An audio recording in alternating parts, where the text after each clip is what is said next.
सामीन आदाब, भूले बिसरे चंद फसाने की एक नई किस्त के साथ मैं हूँ एहतशाम शाही। आज की कहानी अलीगढ़ के दो भाइयों की जो निहायत ही होनहार तालिब इल्म होने के साथ साथ एक और गैर मामूली सलाहियत के मालिक थे। वो था उनका भुलक्कड़पन। साजिद और माजिद को अगर पुश्तैनी भुलक्कड़ कहा जाए तो गलत ना होगा।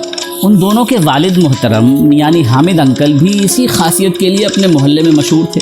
यूनिवर्सिटी के जो तालिब इल्म इस ख़ानदान से वाकिफ़ थे वो बताते थे कि हामिद अंकल को गप्पे हाँकने का बड़ा शौक़ था। वो हर शाम अपनी यज़दी मोटरसाइकिल पर सवार होकर किसी न किसी दोस्त के घर ज़रूर जाते, मगर चाय नाश्ते के बाद जब उठते तो अक्सर अपनी मोटरसाइकिल को भूल पास खड़ी किसी और की स्कूटर में किक मारने लगते।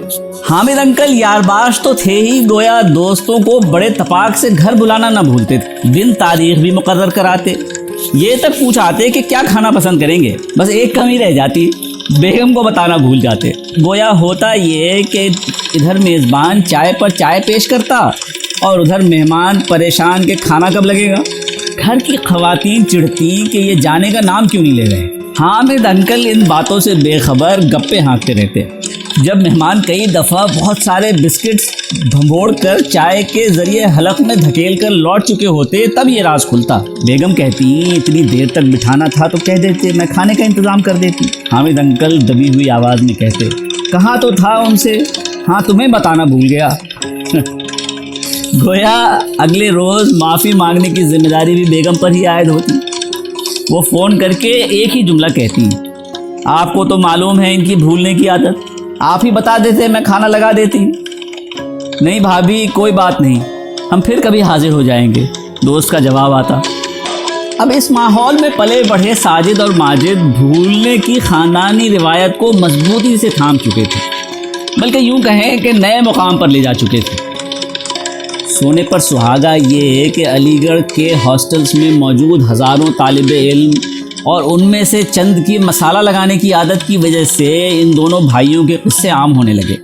गोया खबर आती कभी साजिद साहब ने अपने रूम पार्टनर की साइकिल लाइब्रेरी में खड़ी की और पैदल वापस आ गए, कभी माजिद कैंटीन से किसी और की साइकिल उठा लाते। साजिद साहब एक दफ़ा ट्रेन में अपना जूता भूलकर किसी और की चप्पल पहनकर उतर गए और माजिद ने अरशद के घर से आया हुआ ख़त महमूद के हवाले कर दिया।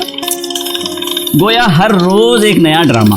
एक रोज़ तो इंतहाई हो गई। साजिद मियाँ एक अहम एग्ज़ाम देकर लौटे। जब कमरे में दाखिल हुए तो हस्बे आदत लड़कों ने पूछा, भाई पेपर कैसा हुआ? साजिद साहब ने कुछ झुंझलाहट के साथ जवाब दिया, पेपर तो अच्छा हो गया मगर सिलेक्शन नामुमकिन है। मगर क्यों भाई? सबकी एक साथ आवाज़ निकली, भाई रोल नंबर की जगह अकाउंट नंबर लिखाया हूँ। साजिद साहब का जवाब सुनकर पहले सब सकते में आए और फिर अपनी हंसी न रोक सके। माजिद मियाँ का अंजाम दिया हुआ ये हादसा भी अपनी मिसाल आप है। हज़रत अपने कमरे में पढ़ाई में मसरूफ़ थे कि एक पुराना दोस्त कमरे में दाखिल हुआ। वो अपना रिज़ल्ट लेकर अभी अभी लौटा था, मार्कशीट भी हाथ में ही थी। उसे अचानक से कोई काम याद आया, लिहाजा मार्कशीट माजिद साहब के कमरे में टेबल पर रखकर बाहर चला गया। माजिद साहब अपनी पढ़ाई में मशगूल रहे। थोड़ी देर बाद हॉस्टल में रहने वाला एक दूसरा तालिब इल्म नमूदार हुआ। उसे चाय बनाने के लिए शक्कर दरकार थी। माजिद भाई के पास इन अशिया का ज़ख़ीरा होता था। जब फरमाइश सुनी तो फ़ौरन उठे, अलमारी से शक्कर का डब्बा निकाला, एक कागज़ के 2 टुकड़े किए और एक हिस्से में शक्कर लपेट कर हवाले कर दिया। जब मार्कशीट वाला दोस्त वापस लौटा और मार्कशीट की अधफटी हालत देखी तो उसका कलेजा मुँह को आ गया। चीख पड़ा, अरे माजिद मेरी मार्कशीट आधी कैसे हो गई? माजिद साहब ने बड़ी मासूमियत से जवाब दिया, अरे यार मैंने तो फाड़ कर इसमें शक्कर दे दी। अलीगढ़ के दिनों में साजिद और माजिद के दोस्त अहबाब बड़े फिक्रमंद रहते थे। न जाने क्या बनेगा इन दोनों भाइयों का, कौन इन्हें नौकरी देगा, कौन इनसे शादी करेगा। मगर चंद साल बाद जब एक रीयूनियन में सब इकट्ठा हुए तो मालूम हुआ कि माशाअल्लाह दोनों भाई बड़े कामयाब इंजीनियर हैं और अमेरिका और यूरोप में अच्छे ओहदों पर फायज भी हैं।